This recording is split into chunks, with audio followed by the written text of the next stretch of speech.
Hello my dear students, कैसे हैं आप सभी का स्वागत है। मेरा नाम आर के रुद्रा है और आप सभी लोग अभी देख रहे हैं एनसीईआरटी सीरीज।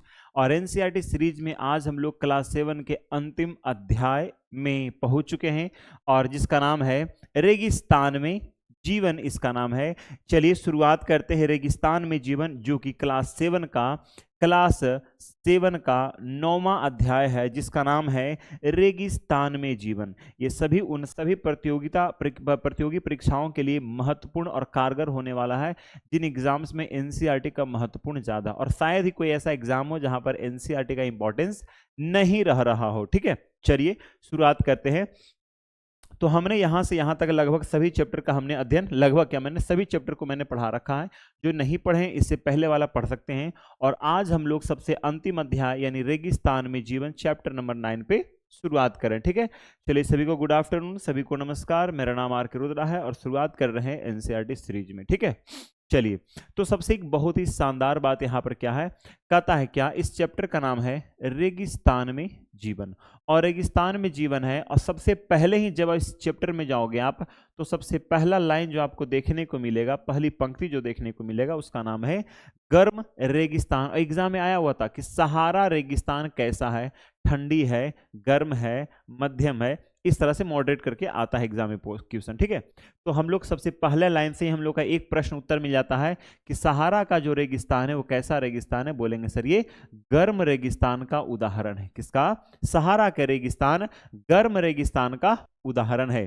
कहता है जरा समझिए कि आखिर रेगिस्तान कहते किसे हैं। आइए थोड़ा समझते हैं रेगिस्तान के बारे में। कहता है रेगिस्तान एक शुष्क प्रदेश है जिसकी विशेषताएं अत्यधिक उच्च अथवा निम्न तापमान एवं विरल वनस्पति है। विरल का मतलब यानी यहाँ पर वनस्पति जो है एकदम नहीं के बराबर, यहाँ पर वनस्पति उजड़ी अवस्था में यहाँ पर आपको मिल जाती है ना। और तापमान यहाँ कैसा होगा, तो बोलेंगे यहाँ पर तापमान या तो अत्यधिक होगा या तो फिर यहाँ पर न्यूनतम होगा। यानी रेगिस्तान का मतलब सिर्फ, हम लोग रेगिस्तान का मतलब जब हम लोग छोटा बच्चा थे तब रेगिस्तान का मतलब समझते थे कि मतलब वहां पर सिर्फ गर्मी ही गर्मी होगी, लेकिन ऐसा नहीं है। रेगिस्तान ठंडी भी होती है और गर्मी भी होती है। तो ठंडी वाले रेगिस्तान भी देखेंगे और गर्मी वाले रेगिस्तान भी देखेंगे। ठीक है, चलिए तो, और जो वीडियो को अभी तक लाइक नहीं किए, थोड़ा वीडियो को लाइक कर देना, अपने दोस्तों को भी शेयर कर देना। ये सीरीज बहुत इंपॉर्टेंट होने वाला है। ठीक है, चलिए आइए। कहता है क्या, विश्व एवं अफ्रीका महाद्वीप के मानचित्र को देखिए। ठीक है, हालांकि इससे पहले हम लोग देख चुके हैं, लेकिन हम आगे यहाँ पर बात करेंगे अफ्रीका महाद्वीप की, हम बात करने वाले हैं, तो इस पर हम नजर डालेंगे। ठीक है, लेकिन उससे पहले थोड़ा समझते हैं। कहता है उत्तरी अफ्रीका के बड़े भूभाग पर फैले सहारा के रेगिस्तान का पता लगाइए। अब यहाँ पर एक बात कितना बढ़िया क्लियर हो गया कि सहारा का रेगिस्तान कहाँ है, तो बोलेंगे सर उत्तरी अफ्रीका में स्थित है। कहाँ पर?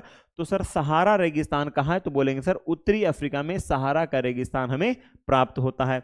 अगर बात करें सर इसका रेगिस्तान का, ये कौन सा रेगिस्तान है, तो बोलेंगे सर ये पूरी दुनिया में ये सबसे बड़ा रेगिस्तान है। तो बोलेंगे सर विश्व का सबसे बड़ा रेगिस्तान कौन है, तो सहारा का रेगिस्तान है जो उत्तरी अफ्रीका में स्थित है। कौन सा?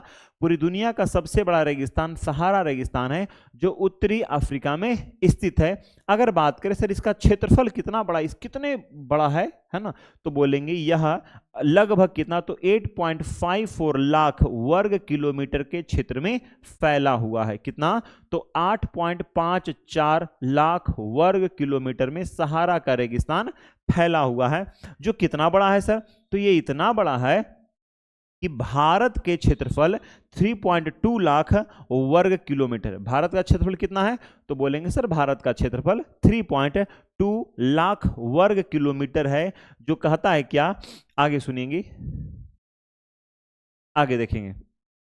कहता है कि सहारा का रेगिस्तान जो है 11 देशों से घिरा हुआ है। यानी सहारा का जो रेगिस्तान है उसके चारों तरफ कौन कितने देश है, तो बोले सर 11 देश उसमें शामिल है। तो कौन कौन से देश है, तो आइए हम उसके बारे में जानते हैं। सबसे पहले की बात करते हैं सर, पहला आपका हो जाएगा सर अल्जीरिया, दूसरा हो जाएगा सर चाड, तीसरा हो जाएगा मिस्र, चौथा लीबिया, पांचवा मालिया, छठा मौरितानिया, सातवां मोरक्को, आठवां नाइजर, नौवां सूडान, 10वां ट्यूनीसिया और 11वां पश्चिमी सहारा। इतने देश जो है रेगिस्तान के अगल बगल यानी चारों तरफ से घिरा हुआ है। अब इंपॉर्टेंट बात यहां पर यह है कि एग्जाम में सर क्वेश्चन किस लेवल से पूछेगा, तो भाई साहब क्वेश्चन का कोई ठिकाना नहीं है, कहीं से भी पूछ सकता है। बात है जो क्लियर, मैं बोला हूं, मैं मुझे फुसलाना नहीं आता, मैं बात बोल दूं। एग्जाम में पूछेगा कि सहारा का रेगिस्तान कितने देशों से घिरा हुआ है, तो बोल देंगे सर 11 देशों से घिरा हुआ है, ठीक है। और इसका क्षेत्रफल कितना, बोलेंगे सर 8.54 लाख वर्ग किलोमीटर है।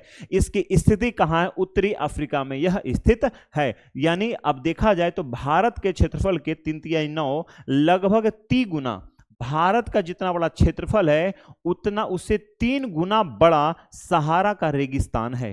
देखो भारत का क्षेत्रफल कितना है, तो सर 3.2 लाख वर्ग किलोमीटर भारत का कुल क्षेत्रफल है। और सहारा रेगिस्तान का कुल क्षेत्रफल, सिर्फ सहारा रेगिस्तान कितना है, तो 8.54 लाख यानी लगभग 9 लाख। और ये लगभग 3 प्लस है तो 3×9 मान लो, तो लगभग 3 गुना सहारा का रेगिस्तान भारत के क्षेत्रफल के 3 गुना बड़ा है। तो सोच लो कितना बड़ा देखने में लग रहा होगा। आइए बात करते हैं, थोड़ा सहारा का रेगिस्तान देख लेते हैं। अगर हम बात करें तो ये जो आपको दिख रहा है, ये लाइन जो आपको दिख रही है, इस लाइन को हम कहते हैं 0 डिग्री। क्या बोलते हैं सर, 0 डिग्री इस लाइन को कहते हैं। क्या बोलते हैं सर, तो बोलेंगे सर इस लाइन को हम 0 डिग्री कहते हैं। ये 0 डिग्री क्या है, तो बोलेंगे सर इसे हम कहते हैं भूमध्य रेखा। क्या बोलते हैं, भूमध्य रेखा, या इसी को हम कहते हैं सर विषुवत वृत्त। तो सहारा का रेगिस्तान कहाँ है, तो ये रहा हमारा सहारा का रेगिस्तान, ठीक है। ये क्या है सर, तो ये जो हमें दिख रहा है ये क्या है आपको, सहारा का रेगिस्तान है। किसका रेगिस्तान है, तो बोलेंगे सर ये जो है हमें सहारा का रेगिस्तान है, ठीक है। ये किसका रेगिस्तान है, तो बोलेंगे सर ये सहारा का, देख लो कह रहा है भारत से 3 गुना बड़ा है इसका क्षेत्रफल सब तरह से लेकर के। अब इसमें कुल मिलाकर कितने देश अगल बगल हैं, तो बोलेंगे सर 11 देश इसके चारों तरफ से फैले हुए हैं। अगर देखा जाए, मैंने नाम लिया माली, नाइजर, चाड, यहाँ पर हो गया सूडान, मिस्र, लीबिया है ना, अल्जीरिया, ट्यूनीसिया, मोरक्को, पश्चिमी सहारा, ये सभी के सभी 11 के 11 कहाँ, तो सहारा रेगिस्तान के चारों तरफ से घिरे हुए हैं। प्रश्न आएगा सहारा रेगिस्तान अफ्रीका के किस ओर है, तो इधर यहां से 0 डिग्री से ऊपर को हम लोग बोलेंगे उत्तर, और 0 डिग्री से नीचे को बोलेंगे दक्षिण। यानी दक्षिणी गोलार्ध में पड़ता है नीचे वाला हिस्सा, ऊपर वाला हिस्सा उत्तरी गोलार्ध में। तो सहारा कहाँ है, तो अफ्रीका के उत्तरी गोलार्ध में है। क्लियर हो गई सारी बातें। चलिए आगे थोड़ा हम लोग यहाँ पर चर्चा करते हैं। यहाँ तक सबको क्लियर है और अच्छा लग रहा है वीडियो तो लाइक करना ना भूलें, ठीक है। चलिए दोस्तों को तो शेयर कर ही दोगे आप लोग, मुझे पता है। कहता है रेगिस्तान के बारे में सोचते समय आपके मस्तिष्क यानी दिमाग में तुरंत ही रेत का दृश्य उभरता है। जैसे ही हम लोग कहते हैं कि यार रेगिस्तान में गए हैं, तो तुरंत दिमाग में आता है क्या, कि भाई साहब रेगिस्तान में गए हो, हाँ बड़ा तो दिख रहा है, हाँ रेगिस्तान में गए हो तो एकदम क्लियर दिमाग बैठा कि खाली बालू ही बालू होगा, है ना, रेत ही रेत होंगे। लेकिन ऐसी बात नहीं है। लेकिन कहता है परंतु सहारा मरुस्थल बालू की विशाल परतों से ढका हुआ ही नहीं का मतलब है बालू तो है ही नहीं का मतलब है बालू तो है ही, लेकिन वरन वहां बजरी के मैदान और नग्न चट्टानी सतह वाली उत्थित पठार भी पाए जाते हैं का तात्पर्य है बालू तो वहां रेत तो पाए जाते हैं, लेकिन साथ ही साथ रेत के अलावा वहां पर और क्या चीजें मिलती है, तो बोलेंगे सर रेत के अलावा वहां बजरी के मैदान मिलते हैं, नग्न चट्टानी सतह मिलते हैं, और उत्थित यानी उठा हुआ पठारी भाग हमें प्राप्त होता है। कहां, तो सर रेगिस्तान में हमें क्या क्या बालू तो मिलते हैं, यानी रेत तो मिलते हैं। तो रेत की यानी बालू वही हुआ, रेत बालू एक ही है। बालू के अलावा हमें बजरी यानी बड़े बड़े जो बजरी टाइप के होते हैं ना, जो कंकड़ का बालू का जो बड़ा सा पत्थर बनता है, बलुई पत्थर टाइप के, तो बड़े बड़े बजरी मिल जाएंगे आपको। नग्न चट्टानी सतह मिल जाएंगे, यानी चट्टान जो होते हैं, जो मतलब कह सकते हैं रेत की जो चट्टानें बनती है उसकी चट्टानें मजबूत चट्टानें मिल जाएगी। और उत्थित यानी पठार के रूप में आपको इसका भाग मिल जाता है। कहते हैं ये चट्टानी सतहें कुछ स्थानों पर 2500 मीटर से भी अधिक ऊंची होती है। ये जो चट्टानी सतह होती है वो करीब करीब 2500 मीटर से भी अधिक ऊंची हमें प्राप्त होती है, देखने में महसूस होती है, ठीक है। तो याद रखने वाली बात यहां है, क्या पूछेगा कि सहारा रेगिस्तान में सिर्फ बालू ही बालू है का, सिर्फ एग्जाम में आता है सब क्वेश्चन, है ना, कथन वाला निष्कर्ष में आ जाएगा, क्योंकि आप जिस लेवल की पढ़ाई करो वहां पर प्रश्न आता है। सहारा रेगिस्तान में बालू ही बालू पाया जाता है, तो बिल्कुल गलत बात है। सिर्फ बालू ही बालू नहीं पाया जाता है, बालू के अलावा बजरी के मैदान, नग्न चट्टानी सतह और उत्थित यानी उठे हुए पठार भी पाए जाते हैं। यानी कुल मिलाकर 4 बातें यहां याद रखना है। और चट्टानी सतहें कैसी होती है, तो कुछ स्थानों पर कहीं कहीं पर आपको 2500 मीटर ऊंची चट्टाने यहां पर सतही चट्टाने मिल जाते हैं। कहता है सहारा के अल अजीजिया, क्या नाम है, अल अजीजिया क्षेत्र में जो त्रिपोली लीबिया के दक्षिणी भाग में स्थित है, यहाँ का सबसे अधिक तापमान 1922 में 57.7 डिग्री सेल्सियस दर्ज किया गया था। कितना, तो कहता है अभी तक के सबसे अधिक कितना डिग्री सेल्सियस तापमान यहाँ तक गया था, तो बोलेंगे सर रेगिस्तान में बात कर रहे हैं। सबसे अधिक तापमान 1922 में, कहा 1922 में 57.7 डिग्री सेल्सियस इसका तापमान गया था, जो अब इससे अधिक अभी जा नहीं पाया। 50 डिग्री तक तापमान वहां रहता है। ठीक है, आगे देखिएगा। कहता है अच्छा सर, इस बात को जानकर हमें बड़ा आश्चर्य होता है कि रेगिस्तान के जो लोग हुआ करते थे सहारा में, वो कैसे हुआ करते थे। कहता आश्चर्य होगा कि आज का सहारा रेगिस्तान एक समय में पूर्णतः हरा भरा मैदान था। कहते जो आज का हम लोग सहारा रेगिस्तान देख रहे हैं, वो एक समय में बहुत ही क्या था, तो सर बहुत ही हरा भरा था। सर ऐसे कैसे हरा भरा था, तो हाँ जी, बहुत पूरी तरह से हरा भरा मैदान था। कैसे, कहता है सहारा की गुफाओं से प्राप्त होता है, चित्रों से ज्ञात होता है कि यहां नदियां तथा मगर यानी मगरमच्छ पाए जाते थे, जैसे हाथी, शेर, जिराफ, शुतुरमुर्ग, भेड़, पशु, बकरियां सामान्य जानवर थे। परंतु यहां की जलवायु परिवर्तन ने इसे बहुत गर्म शुष्क प्रदेश में बदल दिया। कहते हैं कि सहारा रेगिस्तान जो है आज जैसा दिख रहा, पूरा बालू चट्टानी सतहें है ना, पठारी के रूप में उत्थित ये चट्टाने दिख रहे हैं, लेकिन ये आज आपको ऐसा दिख रहा है। लेकिन बहुत समय पहले ऐसा मान्यता माना जाता है कि 4500 करीब 4000 साल पहले भी यहाँ पर लोग रहा करते थे। और जब वहाँ पे लोग रहते थे तो वहाँ पर पहले नदियाँ का भी बसाव था, वहाँ मगर यानी बहुत सारे जीव जंतुओं का भी वास था, मगरमच्छों का भी वास था, वहाँ हाथी, शेर, जिराफ, शुतुरमुर्ग है ना, ये सब बहुत सारे जानवर का भी वहाँ पर उपस्थिति हुआ करती थी। प्रश्न आ सकता है इस प्रकार से कि रेगिस्तान में वर्तमान में जिराफ नहीं है, लेकिन पूर्व में हुआ करते थे, क्या यह कथन सत्य है, तो बोलेंगे जी सर्वथा सत्य है। पहले पूर्व में जिराफ या जानवर वगैरह हुआ करते थे, मछलियां वगैरह सब कुछ हुआ करती थी पहले लोग। इसके गुफा में जो चित्र प्राप्त हुए हैं, इनके गुफाओं से, चित्रों से यह हमें जानकारी प्राप्त होती है। ठीक है, चलिए आगे देखते हैं। तो आगे सर क्या है, तो सर जलवायु के बारे में, किसके बारे में है, तो बोलेंगे आइए जलवायु के बारे में पढ़ते हैं। कहता है क्या, जलवायु क्या है, कहता है क्या सहारा रेगिस्तान की जलवायु जो है वो अत्यधिक गर्म है। क्या है, अत्यधिक गर्म है। और कैसा है, तो बोलेंगे शुष्क है। सहारा का जो रेगिस्तान है वहां की जलवायु कैसी है, तो बोलेंगे सर सहारा रेगिस्तान की जलवायु अत्यधिक गर्म और शुष्क है। यहाँ की वर्षा ऋतु, क्या कहता है, यहाँ की वर्षा ऋतु अल्पकाल के लिए होती है। यहाँ आकाश बादल रहित और निर्मल होता है, यानी यहाँ का जो आकाश है, आसमान है, वो बादल रहित होता है और निर्मल यानी साफ होता है। ठीक है, यहाँ नमी संचय होने की अपेक्षा तेजी से वाष्पित हो जाती है, यानी यहाँ पर नमी संचय नहीं होती है, बल्कि क्या हो जाती है, वो तेजी से वाष्पित हो जाती है। अगर कुछ चीज अगर यहाँ पर पानी आता तो जल्दी से क्या होता है, वाष्प में बदल जाता है। ठीक है, चलिए, क्योंकि यहाँ पे अत्यधिक गर्म एवं शुष्क है। अविश्वसनीय रूप से गर्म होते हैं दिन जो है, तो दिन कैसा होगा, तो ये निश्चित तौर पे दिन कैसा होता है, तो अविश्वसनीय रूप से कैसे होते हैं, तो बोलेंगे सर दिन जो होता है बिल्कुल गर्म होता है। दिन कैसा होता है, बोलेंगे सर दिन जो है गर्म होता है।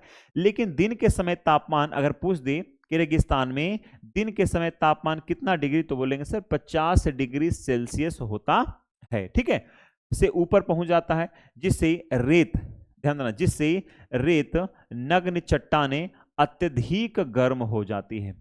जब 50 डिग्री तापमान से जब सेल्सियस जब ऊपर उठ जाती है रेगिस्तान में तापमान, तो वहां की जितने भी चट्टाने होंगी, बालू होगा, तो उसका अत्यधिक गर्म होना लाजमी है और तय है। इनके ताप का विकिरण होने से चारों तरफ सब कुछ गर्म हो जाता है।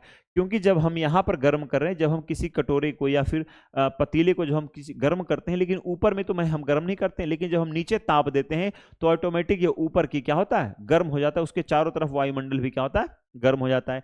जब आप किचन में खाना बनाते हैं, मान लो एक ही रूम में आप रह रहे हो स्टूडेंट लाइफ में, तो खाना बनाते हैं रूम में ही, तो देखते हो गर्मी के टाइम पे आपको, और एक तो गर्मी है ऊपर से खाना बना रहे हो, तो पूरा रूम जो होता है कैसा, तो गर्म महसूस होने लगता है, ठीक है। तो पूरे रूम में गर्मी छा जाती है, तो आप वहां पंखा चलाओगे तब भी हो जाता है, फिर वहां से हम लोग एग्जॉस्ट फैन के माध्यम से गैस को बाहर निकालते हैं, ठीक है। चलिए, कहता है रातें जो होती है, अब इसकी रात कैसी होती है, तो बोलेंगे सर इसकी रातें अत्यधिक ठंडी होती है। हमने देखा कि सर इसकी जो दिन होता है तो दिन अत्यधिक गर्म होता है और रात अत्यधिक ठंड होती है, ठीक है। तापमान गिरकर हिमांक बिंदु, और इसका कितना, तो कहता है सर तापमान गिर जाता है और गिरने के बाद हिमांक बिंदु यानी लगभग 0 डिग्री, कितना, लगभग 0 डिग्री सेल्सियस तक ये पहुंच जाता है, कितना, तो बोलेंगे सर लगभग 0 डिग्री सेल्सियस तक इसका तापमान रात्रि में पहुंच जाता है, 0 डिग्री पर इसका तापमान पहुंचता है, इतना ठंडी मतलब वहां पर पड़ती है रात्रि में। और गर्मी में 50 डिग्री से ऊपर इसका तापमान चला जाता है, और आज ही रात अभी गर्मी है तो 50 डिग्री प्लस हो गया और ठंडा आया मतलब रात्रि हुआ तो फिर 0 डिग्री तापमान इसका चला जाता है, ठीक है। चलिए आगे देखते हैं, वनस्पति एवं प्राणी जात, है ना। वनस्पति एवं प्राणी जात, अब इसमें वनस्पति एवं प्राणी जात में क्या होता है, चलिए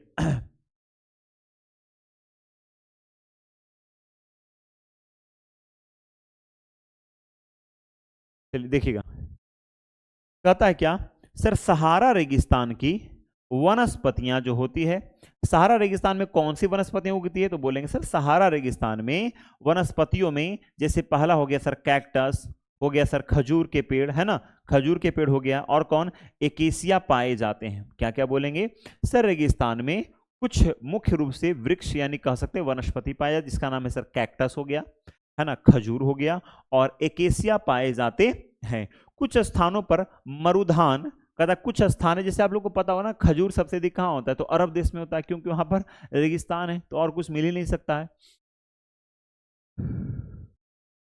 कहता है क्या, मरुधान खजूर के पेड़ों से गिरे हरित द्वीप पाए जाते हैं, जिसे हो गया, जैसे कहता है कि ऊंट, लकड़बग्घा, सियार, लोमड़ी, बिच्छू, सांप की विभिन्न जातियां एवं छिपकलियां यहाँ की प्रमुख जीव जंतु है। अगर पूछ लेगा कि रेगिस्तान के प्रमुख जीव जंतु निम्न में से कौन है, तो क्या बोलेंगे कि सर जैसे अगर बात करें लकड़बग्घा, ऊंट तो वहां का फेवरेट है, ऊंट को याद रखना है कम से कम, ऊंट, लकड़बग्घा, सियार, लोमड़ी, बिच्छू, सांप, ये सब सुनसान जगह वीरान जंगल पे ज्यादा ये सब रहता है, ठीक है। जातियों के छिपकली यहाँ के प्रमुख जीव जंतु में इनकी गिनती होती है, ठीक है। ये देखिए आपको रेगिस्तान का मरुधान देखने में मिलता है, यानी यहाँ पर किसी झाड़ियां प्राप्त होगी, वृक्ष नहीं मिलेंगे, क्या मिलेंगे, झाड़ियां मिलेगी, और ये सब ऐसी झाड़ियां रहती है, देख सकते हो आप कैसी प्रकार की झाड़ियां हैं। और सबसे लंबा वृक्ष में कोई आएगा गिनती होगा तो किसका, तो बोलेंगे खजूर के पेड़ की गिनती होती है, ठीक है। चलिए अगले बढ़ते हैं, सर यहाँ के लोग की बात कर लेते हैं कि सर यहाँ के लोग जो है रेगिस्तान में लोग किस प्रकार के होते हैं, इनका निवास किस प्रकार से होता, आइए जरा देखते हैं।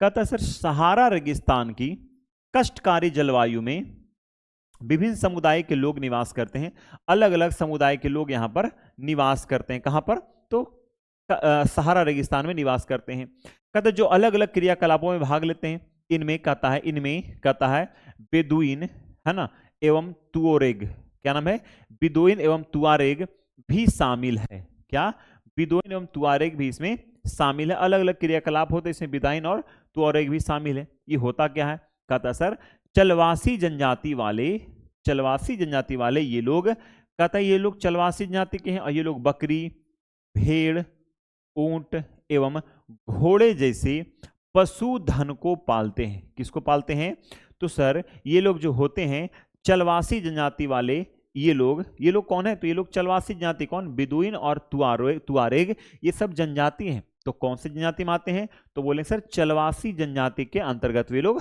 आते हैं, और ये लोग बकरी पालते हैं, भेड़ पालते हैं, ऊंट पालते हैं, घोड़ा पालते हैं, और पशुधन, मतलब ये सब क्या है, पशुधन हो गया, पशुधन को मतलब पालते हैं। इन पशुओं से इन लोगों को क्या प्राप्त होता है, तो बोलेंगे सर इन्हें दूध मिलता है। ये पशु को पालते हैं सर, घोड़ा ऊंट से कितना ही दूध निकलेगा, है, ऊंट हो गया, बकरी से कितना दूध निकलेगा, गाय तो है नहीं, और क्या प्राप्त होगा? तो सर इनकी खाल, जब इनकी मृत्यु होती है तो इनकी खाल बेचते हैं, और बेच करके ये लोग क्या बनाते हैं? तो सर ये लोग पेटी, जूते, पानी की बोतल बनाने के लिए काम आते हैं, बनाने के लिए चमड़ा प्राप्त करते हैं। ठीक है, इन सभी जानवरों से, बकरी हो गया, भेड़ हो गया, ऊंट हो गया, घोड़ा हो गया, इन सब की जो चमड़ी बहुत मोटी होती है, तो इन चमड़ी से, इनकी खाल से क्या बनाते हैं? तो लोग पेटी यानी बक्सा टाइप के बनाते हैं, लोग जूते बनाते हैं, पानी की बोतल बनाते हैं, और इन सब से इनके चमड़े का प्रयोग इन कामों में लिया जाता है। कहता है क्या इतना ही नहीं, कहता है पशुओं के बालों का उपयोग, जो पशु के चमड़े पे जो बाल होते हैं उनकी बाल का उपयोग लोग चटाई बनाने के लिए, कालीन बनाने के लिए, कपड़े एवं कंबल बनाने के लिए भी इसका प्रयोग करते हैं। हम लोगों ने नाम सुना है कि भाई साहब भेड़ होते हैं तो भेड़ के ही कंबल का प्रयोग करते हैं, उसकी जो बाल होते हैं ना उससे, है ना। आजकल तो ट्रिमर आ गया है, ट्रिमर से भेड़ के बाल को फटाक से काट दिया जाता है और उसके बाल को इस तरह से कुछ प्रोसेस के माध्यम से बनाया जाता है। कहता है धूल भरी आंधियां एवं गर्म वायु से बचने के लिए लोग भारी वस्त्र पहनते हैं। अब आपके मन में आया कि बुरखा का जो प्रचलन चला था, या फिर जो इसको क्या बोलते हैं, है ना, तो बुरखा ही नाम सुने, क्या इसको बोलता है, पर्दा प्रथा जो हुआ था ना।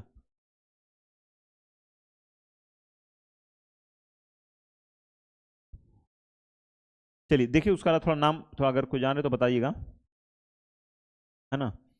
आ, बुरखा को क्या बोलते हैं यार, हिजाब, है ना, हिजाब, है ना। कहता है धूल भरी आंधियां, गर्म वायु से बचने के लिए ये लोग भारी वस्त्र पहनते हैं। आप लोग अगर देखे होंगे सऊदी अरब, शेख वगैरह देखते हैं, ये लोग पूरा यहाँ से वहां तक कपड़ा पहनते हैं, और ये लोग सिर पे भी टोपी पहनते हैं, है ना, और मुंह पे भी वो लोग इतना देखो ढक के चलता है, तो सिर्फ उसकी आंखें गुजर, चाहे महिला हो चाहे पुरुष हो, सबकी सिर्फ आंखें दिखती थी। वही प्रथा, क्योंकि मुस्लिम का शुरुआत तो सऊदी अरब से ही हुआ था, तो वहीं से वही प्रथा फिर धीरे धीरे पूरी दुनिया में फैल गई, इसलिए हिजाब भी पूरी दुनिया में फैल गया। ये कोई धार्मिक रीति रिवाज नहीं था, बल्कि ये क्या था, ये एक जलवायु यानी वायुमंडलीय रीति रिवाज है। ये सामाजिक रीति रिवाज भी नहीं है, नहीं ये धार्मिक रीति रिवाज है, ये वायुमंडल के प्रभाव का देन है कि वहां रेगिस्तान था, वहां से धूल भरी आंधियां चलती थी, गर्म वायु से बचने के लिए लोग भारी वस्त्र का प्रयोग करते थे, इसलिए लोग वहां पर हिजाब का प्रचलन वहां पर शुरू किया गया था। ठीक है, कहता है क्या, सहारा में मरुधान एवं मिस्र में नील घाटी लोगों का निवास में मदद करती है। लोगों के निवास में क्या करती है, तो मदद करती है। कौन? तो सहारा मरुस्थल में मरुधान एवं मिस्र में नील घाटी लोगों को निवास में मदद करती है। यहाँ जल की उपलब्धता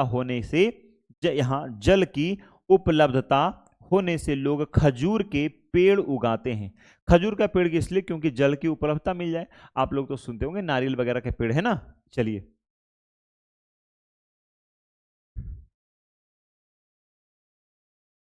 यहाँ चावल, गेहूं, जौ, सेम जैसी फसलें भी क्या होती है, तो उगाई जाती है। मिस्र में उगाए जाने वाली कपास, मिस्र में क्या तो बोलेंगे, मिस्र में उगाए जाने वाली कपास पूरे विश्व में प्रसिद्ध है। जो मिस्र में जो कपास का उपज होता है वो पूरी दुनिया में जानी जाती है, पूरी दुनिया में बहुत फेमस है। ठीक है, चलिए उसी तरह से आगे कहते हैं कि तेल की खोज, अगर बात करें तेल की खोज, संपूर्ण विश्व में अत्यधिक मांग वाले इस उत्पाद का अल्जीरिया, क्या बोलेंगे, अल्जीरिया, लीबिया तो मिस्र में होने के कारण सहारा रेगिस्तान में, कहां, सहारा रेगिस्तान में तेजी से परिवर्तन हो रहा है। किसके कारण? तो तेल की खोज पूरे पूरे पूरे विश्व में, पूरी दुनिया में अत्यधिक मांग वाले, यानी जो तेल का डिमांड पूरी दुनिया में हो रहा है, उस तेल का उत्पाद अल्जीरिया, लीबिया और मिस्र में होने के कारण ये सहारा रेगिस्तान में तेजी से परिवर्तन हो रहा है। तो तेजी से परिवर्तन का कारण क्या है, तो तेल की डिमांड, अत्यधिक तेल का डिमांड होना। ठीक है, चलिए कहता है इस क्षेत्र में प्राप्त अन्य महत्वपूर्ण खनिज है। ठीक है, और महत्वपूर्ण खनिज क्या है, तो बोलेंगे सर यहाँ पर हमें लोहा देखने को मिलता है, यहाँ पर हमें सर फास्फोरस देखने को मिलता है, यहाँ पर हमें सर मैग्नीज देखने को मिलता है, यूरेनियम देखने को हमें यहाँ पर मिलता है। तो यहाँ पर प्रमुख खनिज में अगर गिनती होगा तो क्या बोलेंगे, लोहा, फास्फोरस, मैग्नीज, यूरेनियम, यहाँ के प्रमुख खनिजों में इनकी गिनती होती है। कहता सर सहारा की सांस्कृतिक जीवन शैली में भी परिवर्तन आ रहा है, वहां पर जो सांस्कृतिक जीवन शैली है वहां पर भी परिवर्तन आ रहा है सहारा के लोगों में। कैसे? कहता आज यहाँ मस्जिदों से ऊंचे कांच की खिड़कियां वाले भवन तथा ऊंटों की प्राचीन मार्ग के स्थान पर सुपर महामार्ग बनाए गए। कैसे? तो लोग पहले के जमाने को छोड़कर अब महामार्ग यानी सुपर महामार्ग की तैयारी कर रहे हैं, और कहते हैं नमक के व्यापार में ऊंटों का स्थान ट्रक ले रहे हैं। कौन? तो जब नमक का जब व्यापार पहले होता था तो पहले ऊंट का प्रयोग होता था, और उसके स्थान पर अब किसका प्रयोग किया जा रहा है? तो बोलेंगे सर ऊंट के स्थान पर अब वहां के लोग ट्रक का इस्तेमाल कर रहे हैं, है ना। कहता है, हमने इसके बारे में चर्चा पहले भी किया था कि तुआरेग लोग जो हैं, जो तुआरेग लोग हैं वो विदेशी पर्यटकों के लिए, है ना, जो विदेश से जो वहां पर्यटन करने जाते हैं उनके लिए मार्गदर्शक का काम कर रहे हैं। तो हमने सर तुआरेग के बारे में पहले आपसे बात की थी कि तुआरेग कौन है, तो बोलेंगे सर तुआरेग बिदुइन और तुआरेग ये चलवासी जनजाति से हैं, और ये लोग बकरी भेड़ ऊंट जैसे पशुधन पालते थे। लेकिन अब वर्तमान में क्या कर रहे हैं? तो बोलेंगे सर अब वर्तमान में विदेशी पर्यटकों का ये मार्गदर्शक बन रहे हैं। अब एग्जाम में ध्यान देना कैसे पूछेगा कि तुआरेग जनजाति जो है, तुआरेग जो कि चलवासी जनजाति के लोग हैं, वर्तमान में पर्यटक के काम कर रहे हैं, जबकि पहले पूर्व में निम्नलिखित में से किस काम को किया करते थे? या फिर पूछेगा पूर्व में पशुधन के काम करते थे, वर्तमान में कौन से कार्य करते हैं निम्नलिखित में से। ठीक है, ऐसे करके क्वेश्चन पूछेगा तो अच्छी बात है कि हम लोग कनेक्ट कर लेते हैं। आज अनेक चलवासी जनजाति के लोग शहरी जीवन की ओर, कहां? शहरी जीवन की ओर जा रहे हैं। कहां पर जा रहे हैं? तो सर शहरी जीवन की ओर जा रहे हैं, जहां वे तेल एवं गैस के कार्यों में नौकरी ढूंढते हैं। यानी यहां के लोग भी अब धीरे धीरे शिक्षित होते जा रहे हैं, और शिक्षित होने के साथ साथ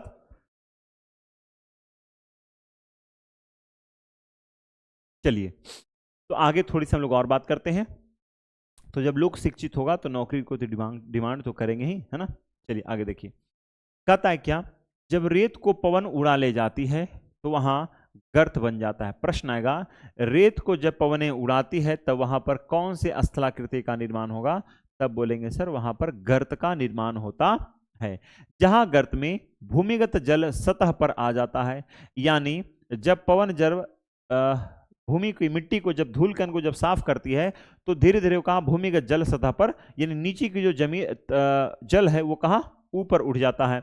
यहाँ कहता है क्या? वहां मरुधान बनते हैं, क्षेत्र उपजाऊ होते हैं, यानी जहां पर भूमिगत जल सतह पर आता है उस जगह पर मरुधान बनते हैं, क्षेत्र उपजाऊ होते हैं। कहते हैं लोग इनके आसपास निवास, कहां?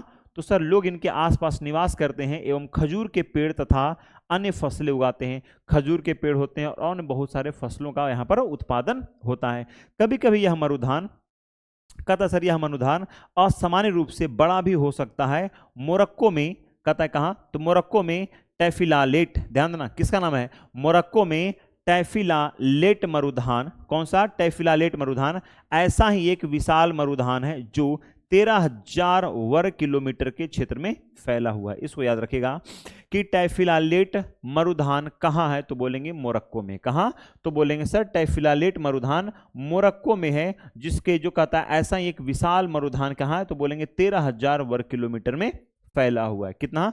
13,000 वर्ग किलोमीटर में फैला हुआ है। ठीक है, चलिए मरुधान में क्या होगा? तो हमने बोला जब पवनें गर्त का निर्माण करती है तो भूमिगत जल सतह पर आता है और वहां पर मरुधान का निर्माण होता है। वहां पर लोग आकर बसते हैं, जीव जंतु को पालते हैं, वहां पर खजूर के पेड़ लगाते हैं और अन्य फसलों के उत्पादन की शुरुआत होती है ना। मोरक्को में 13,000 किलोमीटर का, 13,000 वर्ग किलोमीटर का फैला हुआ एक सबसे विशाल मरुधान कहाँ? मोरक्को में स्थित है, जो क्या है? जिसका नाम है टैफिलालेट, उसका नाम है। ठीक है, चलिए आइए बात करते हैं सर ठंडा रेगिस्तान, यानी ठंडा रेगिस्तान कौन है? और ठंडे रेगिस्तान का नाम क्या है? तो बोलेंगे सर लद्दाख।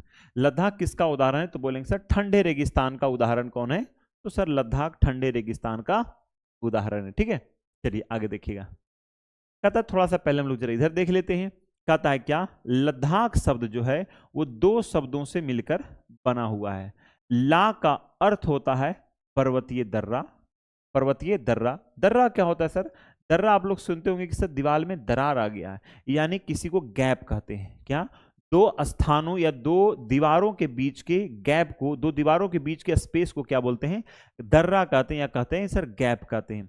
ये दर्रा कैसे निर्माण होता है सर? तो सर दर्रा का निर्माण जो होता है पर्वतों के काट कर होता है। पर्वतों की में हो गई दरारें जब पड़ जाती है, उसे काटा जाता है, तब जाकर दर्रा का निर्माण होता है, ठीक है। तथा दाह का मतलब क्या होता है? तो बोलेंगे सर दाह का अर्थ देश होता है, यानी पर्वतीय दर्रा वाला देश, यानी कह सकते हैं सर पर्वतीय दर्रा का देश को, यानी पर्वतीय दर्रा का देश क्या कहलाता है? लद्दाख, यानी जहां पर दर्रे ही दर्रे हैं उसे कहते हैं लद्दाख। क्या बोलेंगे? उसे सर लद्दाख कहते हैं, ठीक है। चलिए, कहता है क्या, थोड़ा इसको पढ़ लेते हैं। कहता है पृथ्वी के सबसे ठंडे स्थानों में से, सबसे ठंडे स्थान जितने भी हैं उनमें से एक का नाम है द्रास। क्या नाम है? द्रास, जो लद्दाख में स्थित है। पूरी दुनिया में जितने भी ठंडे स्थान हैं उन सब में से एक स्थान का नाम है द्रास, और वो द्रास कहाँ है? तो लद्दाख में है। और भारत गवर्नमेंट ने, यानी इंडिया गवर्नमेंट में द्रास को लद्दाख का एक नया जिला घोषित किया है। 5 जिला में से एक जिला का नाम क्या है? तो द्रास भी उस एक जिला का नाम है, ठीक है। चलिए आगे बढ़ते हैं। कहता है जम्मू एवं कश्मीर की पूर्व में, कहा? पूर्व में वृहत हिमालय में स्थित, यानी वृहत यानी महान हिमालय में स्थित लद्दाख एक ठंडा रेगिस्तान है। कैसा? ठंडा रेगिस्तान है। कैसा रेगिस्तान है? तो बोलेंगे सर रेगिस्तान एक ठंडा रेगिस्तान है। आइए हम लोग इसमें लद्दाख को देखेंगे, पहले उसको स्टडी कर लेते हैं, फिर हम लोग फिगर को देखेंगे, ठीक है।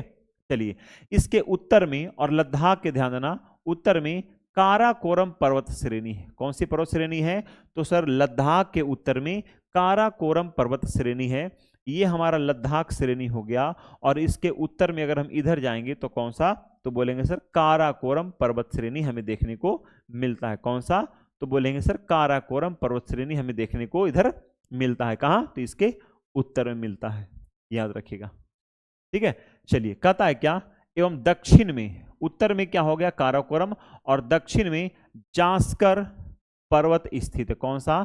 तो बोलेंगे सर उत्तर में काराकोरम पर्वत श्रेणी है और दक्षिण में जास्कर पर्वत स्थित है। उत्तर में काराकोरम किसके? लद्दाख के उत्तर में काराकोरम और दक्षिण में जास्कर पर्वत स्थित है। लद्दाख से होकर अनेक नदियां बहती है, यानी सर लद्दाख में अनेकों नदियां बहती है, यानी लद्दाख से होकर ही बहती है। तो कौन सी? जिनमें, तो सर जिनमें सबसे प्रमुख नाम आता है, जिनमें सर सिंधु नदी इसमें से प्रमुख है।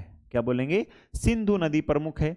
ये नदियां गहरी घाटियों और महाखड्ड, यानी बड़े बड़े मतलब गौर्ज कह सकते हैं या गड्ढे कह सकते हैं, का निर्माण करती है। ये जो सिंधु है, ये जो नदियां जो बहती है यहाँ से होकर जो गुजरती है, खासतौर पर प्रमुख रूप से कौन है? तो सिंधु इसमें मुख्य रूप से नाम आता है। तो ये जब नदियां बहती तो एक गॉर्ज का निर्माण करती है।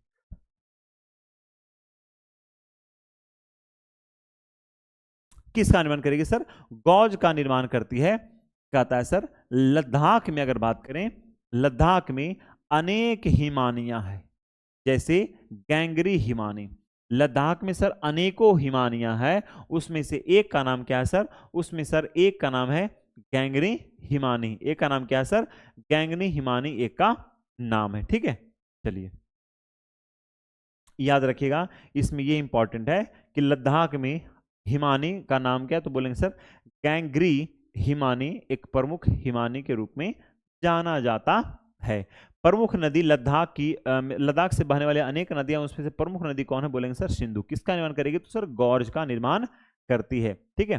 चलिए, कहते सर लद्दाख की अगर बात करें सर, लद्दाख की ऊंचाई है ना कारगिल में लगभग 3000 मीटर है। कितना? तो सर कारगिल में लगभग 3000 मीटर से लेकर काराकोरम में 8000 मीटर से भी अधिक है। सर कारगिल में इसकी ऊंचाई 3000 के लगभग में है, जबकि सर उत्तर में काराकोरम जाएंगे तो काराकोरम में इसकी ऊंचाई 8000 मीटर से भी अधिक पाई जाती है। अधिक ऊंचाई के कारण यहाँ की जलवायु अत्यधिक शीतल एवं शुष्क होती है। यहाँ की जलवायु कैसी है? तो बोलेंगे सर अत्यधिक शीतल है। और कैसी है? तो बोलेंगे सर शुष्क है। यहाँ की जलवायु कैसी है? तो बोलेंगे सर यहाँ की जलवायु शीतल है और शुष्क पाई जाती है। इस ऊंचाई पर वायु की जो परत होती है पतली होती है, जिससे सूर्य की गर्मी की अत्यधिक तीव्रता महसूस होती है। इस ऊंचाई पर याद रखिएगा वायु की परत कैसी होती है, तो बोलेंगे सर वायु की परत पतली होती है। और जिससे क्या होता है, तो जिससे सूर्य की जो गर्मी अत्यधिक तीव्रता महसूस, गर्मी को जो है कैसी, तो बोलेंगे सर क्योंकि वहां पर सूर्य की वायु की परत पतली होती है, जिससे क्या होता है गर्मी अत्यधिक मात्रा में इसे प्राप्त होता है। ठीक है, कब, गर्मी के सीजन में। तो कहता है क्या, ग्रीष्म ऋतु जब आता है तो कहते हैं ग्रीष्म ऋतु में दिन का तापमान 0 डिग्री सेल्सियस होता है, जबकि कुछ ही अधिक होता है। एवं रात्रि में अगर बात करें तो रात में अगर इसका तापमान देखा जाएगा तो रात में इसका तापमान 0 से -30 डिग्री सेल्सियस होता है। यानी कहता है दिन में इसका तापमान बढ़कर, क्योंकि यहाँ पर वायु की परत पतली है तो तापमान इससे अधिक मिलता है, तभी 0 डिग्री सेल्सियस पहुंचता है दिन में, लेकिन वही रात्रि में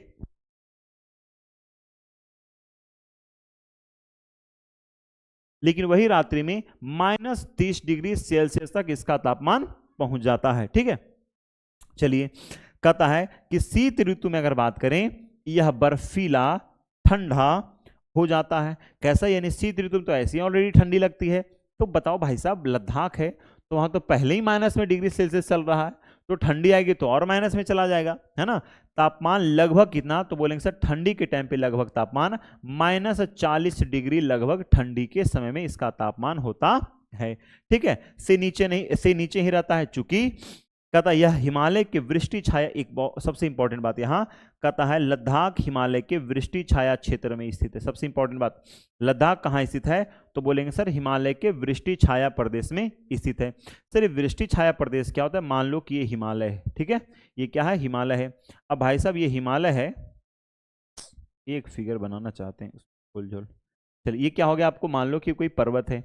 अब यहाँ पे क्या होता है, यहाँ पर वृष्टि छाया, मान लो कि यहाँ पर वर्षा हो रही है, क्या हो रही है, वर्षा हो रही है ना, लेकिन इस तरफ वर्षा नहीं हो रही है, तब इस क्षेत्र को हम कहते हैं वृष्टि छाया प्रदेश। क्या बोलते हैं इसे, वृष्टि छाया प्रदेश कहते हैं। यानी इस तरफ जो है अत्यधिक ठंड हो रही है, लेकिन इस तरफ ठंड की कमी मिलती है। ठीक है, चलिए, मतलब इस तरफ इसके परिप्रेक्ष्य में बात कर रहे हैं। कहता है क्या, यह हिमालय के वृष्टि छाया क्षेत्र में स्थित है। ठीक है, चलिए बढ़िया से मिटा आने दें।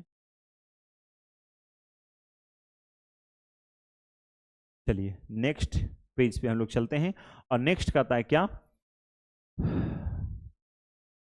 कहता अच्छा वर्षा में, कहता वर्षा बहुत ही कम होती है। अगर पूछ लिया जाए कि लद्दाख में वर्षा होती है, अधिक, कम, मध्यम, ठीक ठाक होती है, तो बोलेंगे नहीं, कम होती है। मुश्किल से 10 सेंटीमीटर प्रति वर्ष वर्षा होती है। कितना, तो बोलेंगे सर लद्दाख में वर्षा जो होती है वर्षा ऋतु में मात्र 10 सेंटीमीटर प्रति वर्ष होती है, इतना। ठीक है, यह क्षेत्र बर्फीली हवा और तेज जलाने वाले सूर्य ताप का अनुभव करता है। यह जानकर आपको आश्चर्य होगा कि यदि आप सूर्य की धूप में इस तरह बैठें कि आपके पैर छाया में हो, तो आप एक साथ एक समय पर ही ऊष्माघात तुषार उपघात से ग्रसित हो सकते हैं। कहता है क्या, अगर आप महसूस कर रहे हैं कि आपको ठंडी गर्मी, नहीं बोलता है कि इसको ठंडा गर्मी कर गया है ना, बोलते हैं कि इसको सर्दी गर्मी कर गया है, क्या तात्पर्य होता है कि कहता है कि यदि सूर्य में आप धूप ले रहे हैं ना, इस तरह बैठे कि आपके पैर छाया में हो, पैर कहाँ हो, छाया में हो, तो आप एक साथ एक समय पर ही ऊष्माघात और तुषार उपघात से ग्रसित हो सकते हैं। यानी कुछ भाग आपके शरीर का ऊष्मा ले रहा हो, यानी सूर्य से ऊष्मा, क्योंकि वहां पर ऊष्मा तेज जाएगा, क्योंकि पतली परत है वायु का, तो ऊष्मा भी आपको तेज लगेगा। और क्योंकि बर्फीली जगह है तो वहां पर बर्फी भी तेज होगा, है ना, मतलब सर्दी भी तेज होगी, ठंडी भी तेज होगी। और दोनों स्थिति अगर आप एक साथ कंज्यूम कर रहे हो बैठ करके, तो अगर आप आराम से बैठकर ले रहे हो तो निश्चित है कि आपको सर्दी गर्मी कर जाएगा, यानी आपको ऊष्माघात तुषार उपघात एक साथ लग जाएगा, आप उससे ग्रसित हो जाओगे। ठीक है, आइए बात करते हैं।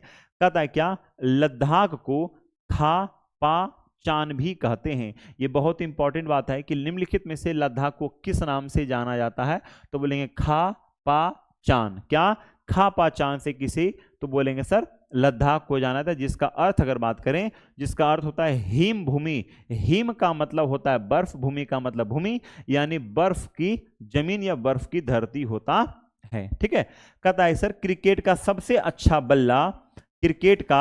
अच्छा जो बल्ला होता है, क्रिकेट का अच्छा बल्ला जो होता है सबसे अच्छा, वो सरपत यानी विलो पेड़ से, विलो पेड़ की लकड़ी से बनता है। किसे? तो सर विलो पेड़ की लकड़ी से बनता है। ठीक है, याद रखिएगा। कहता सर चीरू या तिब्बती एंटीलोप एक विलुप्त प्रायः जीव है। कैसा है?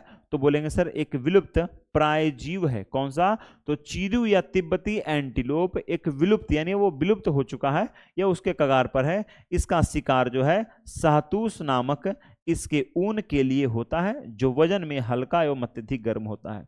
कहता है किसके? तो कहते हैं सर इसका शिकार कौन करता है? तो बोलेंगे सर शहतूश नामक इसके ऊन के लिए होता है। इसका? तो शहतूश नामक ऊन के लिए इसका प्रयोग होता है, जो वजन में कैसा? तो सर वजन में हल्का होता है और अत्यधिक गर्म होता है। और कौन सी जीव है? तो बोलेंगे एंटीलोपिया चीरू। किसका नाम है सर? एंटीलोपिया चीरू इसका नाम है, याद रखिएगा।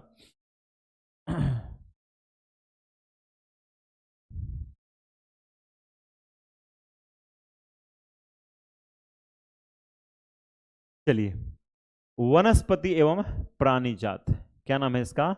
वनस्पति एवं प्राणी जात में हम लोग क्या क्या अध्ययन करने वाले हैं। कहता है सर यहाँ उच्च शुष्कता के कारण वनस्पति विरल होती है। कहाँ? तो सर लद्दाख में उच्च शुष्कता के कारण यहाँ पर वनस्पति कैसा है? तो बोलेंगे सर यहाँ पर वनस्पति विरल है। कारण क्या है? तो सर उच्च शुष्कता इसका मुख्य कारण है। यहाँ जानवरों के चरने के लिए कहीं कहीं पर ही घास और छोटी झाड़ियाँ मिलती है। जानवर को अगर चराना तो हल्की फुल्की घास आपको मिलेगी, छोटी छोटी झाड़ियाँ मिलेगी, अगर चर ले तो ठीक है ना, जानवरों को चराने के लिए। घाटियों में, कहता सर घाटी में सरपत यानी विलो, घाटी में सरपत यानी विलो एवं पॉपुलर के उपवन देखे जा सकते हैं। ये वही विलो है या वही सरपत है जिससे क्रिकेट का सबसे अच्छा बल्ला यानी बैट बनाया जाता है। ठीक है। कहता सर ग्रीष्म ऋतु में सेब, खुबानी है ना एवं अखरोट जैसी पेड़ पल्लवित होते हैं। क्या होते हैं सर? पल्लवित होते हैं। किसका पेड़? तो बोलेंगे सर सेब का पेड़, खुबानी का पेड़ और अखरोट का पेड़ पल्लवित होते हैं ग्रीष्म ऋतु यानी गर्मी के सीजन में। ये क्या होते हैं? तो बोलेंगे सर पल्लवित होते हैं यानी झुकते हैं। ठीक है। कहते हैं सर लद्दाख में पक्षियों की विभिन्न यानी पक्षियों की अलग अलग प्रजाति नजर आती है। इनमें से कौन? तो बोलेंगे सर इनमें रॉबिन एक प्रमुख नाम है, रेड स्टार्ट दूसरा नाम हो गया, तिब्बती सोनोकॉक इसका तीसरा नाम हो गया, रेवेन इसका चौथा नाम हो गया और पांचवा यहाँ हुप हो गया। पांचवा क्या हो गया सर? यहाँ हुप हो गया। पाए जाने वाले ये लोग यहाँ पाए जाते हैं सामान्य पक्षी है। ठीक है। कौन कौन से? तो बोलेंगे सर रॉबिन, रेड स्टार्ट, तिब्बती स्नोकॉक, रेवेन और हुप यहाँ लद्दाख में पाए जाते हैं, पाए जाने वाले पक्षी हैं। ठीक है। इनमें से कुछ प्रवासी पक्षी भी हैं। इनमें से कुछ क्या है? तो प्रवासी यानी बाहर से आकर बसे हुए कुछ पक्षी हैं। ठीक है। लद्दाख के पशुओं में जंगली बकरी है ना, जंगली भेड़, ठीक है, याक एवं विशेष प्रकार के एवं कैसा? तो बोलेंगे सर एवं विशेष प्रकार के कुत्ते पाए जाते हैं, है ना। एक डिफरेंट टाइप के कुत्ते पाए जाते हैं, याद रखिएगा। ठीक है। चलिए, इन पशुओं को दूध है ना और किसके लिए? तो सर मांस, खाल प्राप्ति हेतु इन पशुओं को लोग पालते हैं कि यहाँ से हमें दूध मिल जाएगा और क्या हमें? तो सर और हमें मांस की प्राप्ति हो जाएगी। ठीक है। कहता है सर याक के दूध का उपयोग पनीर एवं मक्खन बनाने के लिए किया जाता है। किसका? तो याक देखने में जो हम लोग पढ़ते होंगे वाई फॉर याक, बचपन में पढ़ते होंगे वाई फॉर याक, है ना। तो वही याक का प्रयोग मक्खन और पनीर बनाने के लिए किया जाता है। कहता है सर आगे भेड़ और बकरी के बालों का उपयोग ऊनी वस्त्र बनाने के लिए लोग करते हैं। कहाँ? लद्दाख में लोग इसका प्रयोग करते हैं। लोग की अगर बात करें सर, यहाँ के लोग जो है वो किस प्रकार से रहते हैं, इसका चाल चलन व्यवहार कैसा है। ठीक है। कहते हैं कि लद्दाख एवं तिब्बत, कहाँ? लद्दाख एवं तिब्बत तथा मध्य एशिया के निवासियों के बीच कई समानता पाते हैं। यहाँ के अधिकांश लोग या तो मुसलमान हैं, है ना, या फिर यहाँ के बौद्ध हैं। कहाँ के? लद्दाख, तिब्बत और मध्य एशिया के जो लोग हैं, या तो वहाँ पर अधिकांश लोग मुस्लिम हैं, या तो अधिकांश लोग वहाँ पर बौद्ध हैं।